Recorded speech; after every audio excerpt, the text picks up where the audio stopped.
Hello everyone. Welcome to the Lightning Ball channel. If you haven't yet subscribed to my channel, please do so and activate the notification bell. Your support fuels my continued efforts. In the previous episode, Velgrynd responded to Emil Hayes' call, bypassing the Phantom's elaborate magical barriers to appear directly before Masahiko, Pulcinella, and other Phantoms. As a result, the final battle unexpectedly began. This episode marks the conclusion of Velgrynd's side story. We will also reveal the unfortunate fate of Kornu, one of the powerful three mystic admirals, and why such a formidable being ended up without any subordinates and soldiers. What exactly happened? This episode takes a humorous twist. Let's get started. The Phantoms were clearly unprepared. Seeing Velgrynd ignore their barriers and appear at their base, everybody fell silent. The first to regain composure was Masahiko, who questioned why Velgrynd was in such a remote world. Based on his intelligence, Velgrynd should have been assisting Felway and Emperor Rudra in their plans for dominance. This remark revealed to Velgrynd that, despite her jumps across time and space, this world's information was consistent with her own timeline. In other words, the timelines remained unified as long as they maintained a connection to the central world. Well, the book doesn't explain this clearly, but it seems the author intended to stress that Velgrynd's time and space jumps were not parallel worlds, but all part of the same storyline. Masahiko, meanwhile, was in turmoil. While he had deduced that Velgrynd had been to this world before, he didn't know her stance on the Phantoms. From what he knew, Velgrynd should have been on the same side as them. Furthermore, her mention of timelines only added to Masahiko's confusion. Velgrynd ignored Masahiko's state of mind and stated plainly that if the Phantoms abandoned their invasion, she would let them go. Masahiko quickly picked up on her hostility. Velgrynd's lack of surprise at his knowledge of Rudra and Felway, combined with her references to timelines, convinced him that something significant had occurred in the future, motivating her to travel back and seemingly betray them. As Velgrynd casually placed her hand on Emil Hayes' head, clearly intending to separate the Phantom from his body, Masahiko realized he had to act quickly. He declared that his wish was for coexistence and mutual prosperity between the Phantoms and humanity, insisting that he had no intention of destroying humans. Velgrynd chuckled, dismissing his words as naive. She pointed out that forcing one side's will onto the other would inevitably provoke resistance. If you think about it, the outcome the Phantoms desire isn't so different from Luminous Rubrios, where vampires dominate humans while coexisting with them. So why does Luminous succeed while the Phantoms fail?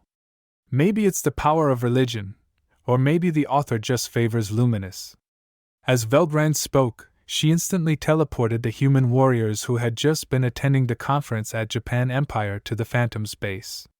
This left not only the Phantoms, but also the humans completely bewildered. Moments later, everyone regained their composure, quickly selecting their opponents, and the final battle commenced. Amid the chaos, Velgrynd, who was calmly treating Emil, and the Phantom side observer, the enigmatic monk Pulcinella, remained unbothered. Unlike others, Pulcinella's human consciousness was exceptionally strong and had already reclaimed his body. Although the Phantom core still resided within him, its power had been gradually absorbed by Pulcinella. This meant that he lacked the Phantom race's collective memories about Velgrynd. Unaware of her identity, or the might of the true dragons, he focused solely on fulfilling his desires, which led to a comical and tragic turn of events. Ironically, Pulcinella, revered by humanity as the most godlike and selfless figure, revealed an insatiable abyss of greed. Having absorbed the Phantom's powers, Pulcinella had gained the unique skill Gourmand. This ability allowed him to steal the power of unconscious foes. Though not a combat-oriented skill, it became highly advantageous in a battlefield full of clashing elites. Pulcinella envisioned himself becoming the strongest being in the world, dismissing the three mystic admirals and the Phantoms alike as beneath him. This was Pulcinella, a supposed paragon of wisdom and spiritual leadership, yet no more than an ignorant and greedy asshole. Pulcinella's first target was naturally Shenhua, humanity's strongest dragon fist successor. At that moment, Shenhua was locked in an intense battle with her opponent, King Long Li. Taking advantage of their stalemate, Pulcinella suddenly appeared behind Shenhua and, with a swift hand strike, pierced through her back and seized her heart in his grasp. Fortunately, Shenhua had partially transcended into a semi-spiritual being, narrowly avoiding immediate death. Pulcinella greedily devoured the heart, feeling a surge of immense power coursing through him, and began laughing maniacally. He then turned his attention to King Long Li, intending to consume him next to absorb even more phantom energy. Just as he prepared to attack, an indescribable wave of pain engulfed his entire body. Pulcinella was sent flying, tumbling across the ground. The one who had struck him was Velgrynd.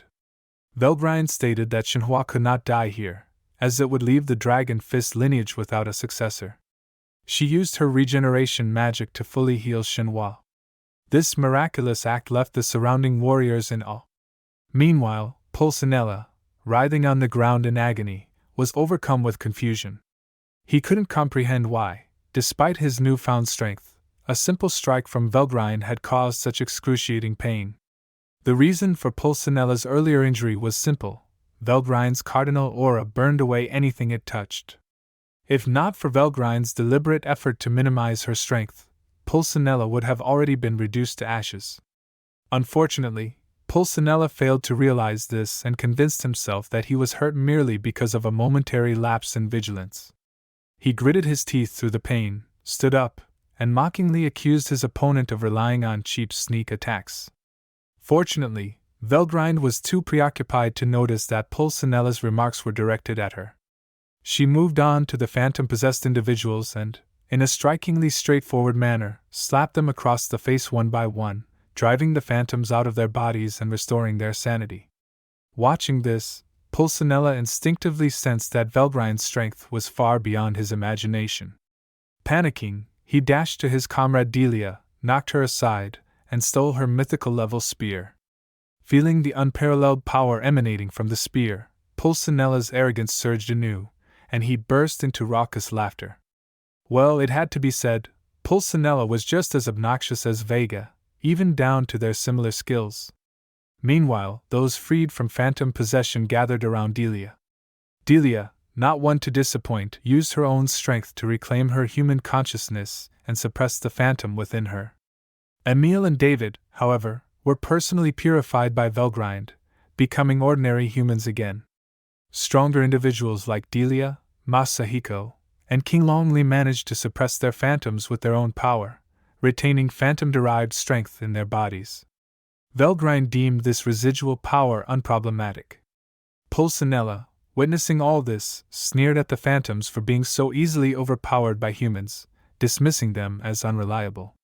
In his inflated self-confidence, bolstered by his mythical weapon, Pulcinella declared himself invincible once more and began taunting everyone around him. Velgrynd found herself perplexed by his behavior.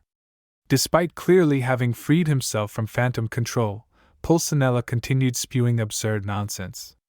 To be thorough, Velgrynd used her lightning-fast speed to eliminate the phantom core inside Pulcinella, ensuring no phantom remnants remained in him.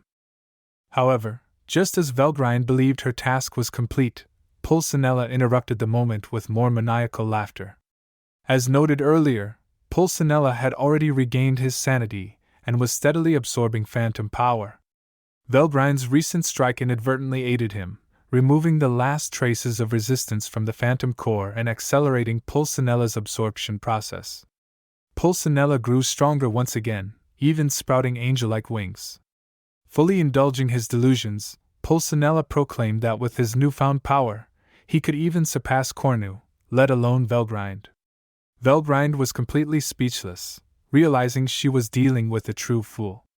Listening to Pulcinella's grandiose boasts, she couldn't help but retort that he was still at least tenfold weaker than Kornu, rendering any comparison meaningless.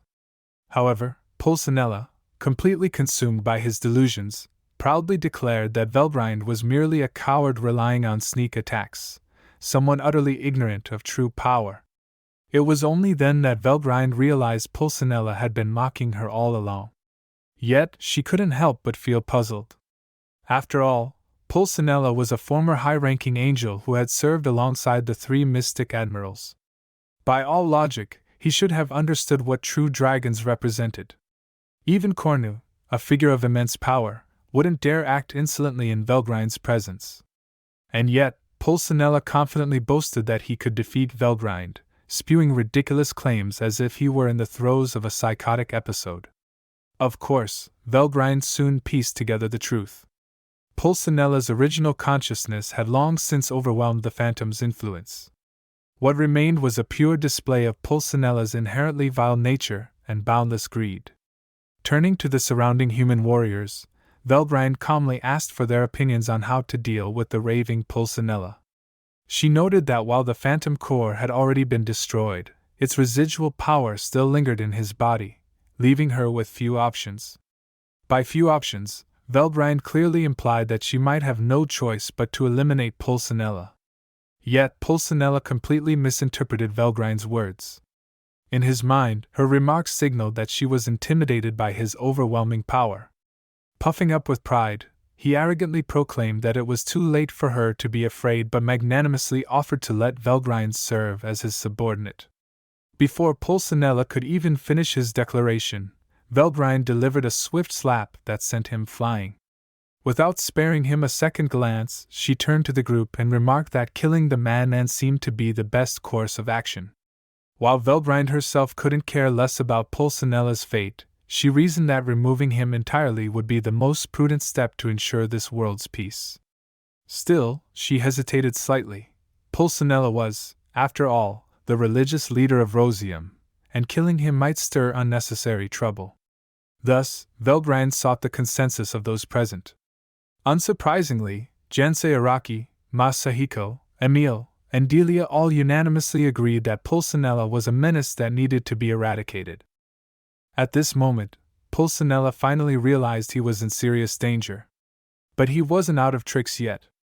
An idea flashed through his mind, a desperate, last-ditch effort to turn the tables. Quietly, he mustered all his remaining power and unleashed his ultimate attack on Velgrind's unguarded back, evil-crushing beacon prayer, a secret technique of holy spiritualism, enhanced by the power of the Phantom. The sheer energy of the strike caused a massive explosion, obliterating the entire military base and shaking the earth and sky. Yet the powerful spear-shaped energy beam, which struck Velgrind's unprotected back, dissipated into nothingness upon contact. Pulcinella froze in disbelief. A moment later, realizing his attack had utterly failed, he began a pitiful charade of desperation. But Pulcinella wasn't entirely out of options. He revealed an even more sinister ploy. He had already planted new, experimental bombs in secret locations across various nations. While these bombs were incapable of harming Velgrynd, his true objective was to use them to threaten the world and assert control through terror. The faint smile on Velgrind's face vanished entirely. For the first time, her calm demeanor gave way to a stern, icy expression.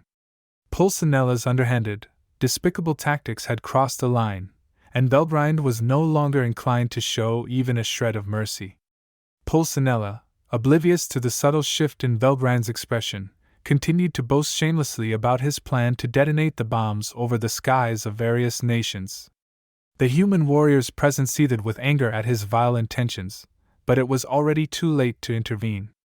Pulcinella, sensing his dwindling options, pathetically offered Velgrynd half the world in exchange for sparing his life. Velgrynd, unfazed, responded with chilling calm. She stated that had Pulcinella's actions only targeted her personally, she might have dismissed his petty antics as beneath her notice. However, his intent to drag the entire world into chaos had crossed an unforgivable line. With an icy demeanor, she declared her intention to shatter Pulcinella's soul, condemning him to eternal suffering. Upon arriving in this world, Velgrynd had been in a relatively good mood, perhaps due to her nearing completion of collecting Rudra's soul fragments. Her uncharacteristically lenient demeanor reflected this. However, one should not forget Velgrind's true nature, an unyielding force whose wrath had even instilled fear in Rimuru and Veldora. When her limits were tested, her ferocious and unforgiving temperament surfaced without restraint. Sensing the change in Velgrind's aura, Pulcinella's arrogance gave way to panic. He scrambled to justify his actions, claiming he had no choice but to use threats for survival. Velgrynd silenced him with a cold interruption, casually revealing that the matter of the bombs had already been resolved. The gathered warriors exchanged confused glances, unable to comprehend her meaning. By all logic, with the bombs already deployed across the skies of the world, disarming them within a matter of minutes should have been impossible. Yet, this reasoning was grounded in their limited understanding of reality. Velgrynd, with her parallel existence ability and instantaneous movement, had effortlessly addressed the threat. She had never truly left the Japanese emperor's side. Her myriad parallel existences had simultaneously eliminated the bombs across the globe. Pulcinella, failing to grasp the absurdity of the situation, was overcome with terror. His face contorted in fear as he began to beg for mercy. But before he could finish his plea, Velgrynd unleashed a brilliant crimson flash from her hand, a technique that embodied overwhelming destructive power condensed to its absolute limit, cardinal acceleration. In an instant, Pulcinella and his soul were obliterated, reduced to nothingness by the sheer might of the attack. But the strike did not stop there. Its devastating force transcended dimensions, piercing through the underworld gate and inflicting grievous injuries on Kornu, one of the three mystic admirals, who resided in another dimension. Furthermore, every one of Kornu's subordinates stationed nearby was annihilated in the process. This singular, awe-inspiring strike from Velgrynd cemented her as a deity both beautiful and terrifying. For Kornu, it was nothing short of a nightmare. This wasn't the last time Velgrind's dimension-breaking attacks would haunt him. Eventually, Kornu's real body, preserved in the other world, was eradicated by a similarly devastating blow, leaving him forever vanquished. Thus, with the assistance of a carefree goddess, this human world, the birthplace of TenSura Kondu, triumphed over the phantoms and regained peace. In the days that followed, Velgrynd disappeared from the pages of human history, choosing instead to remain by the side of the Japanese emperor, accompanying him through tranquil times. Eventually, as the emperor's life drew to a close, Velgrynd gently stroked his lifeless face, carefully collected the fragment of Rudra's soul, and whispered a soft farewell before setting off on her journey once more. Alright, that's all for this video. Based on Velgrind's portrayal in this side story, it's evident that Kornu must have been quite powerful, likely on par with Abra and Zelario, which would be fitting. However, his utter incompetence led to his downfall. Velgrynd effortlessly erased him and his entire army from existence with just 2 simple attacks. This also highlights Velgrind's overwhelming strength. Essentially, Velgrynd in this human world achieved the same sort of extraordinary, mind-boggling feats that Rimura performed in the Central World. These tales also serve to underscore just how absurdly exceptional Rimura truly is. If you enjoyed this video, please like, comment, and subscribe. Your support is greatly appreciated. See you in the next one.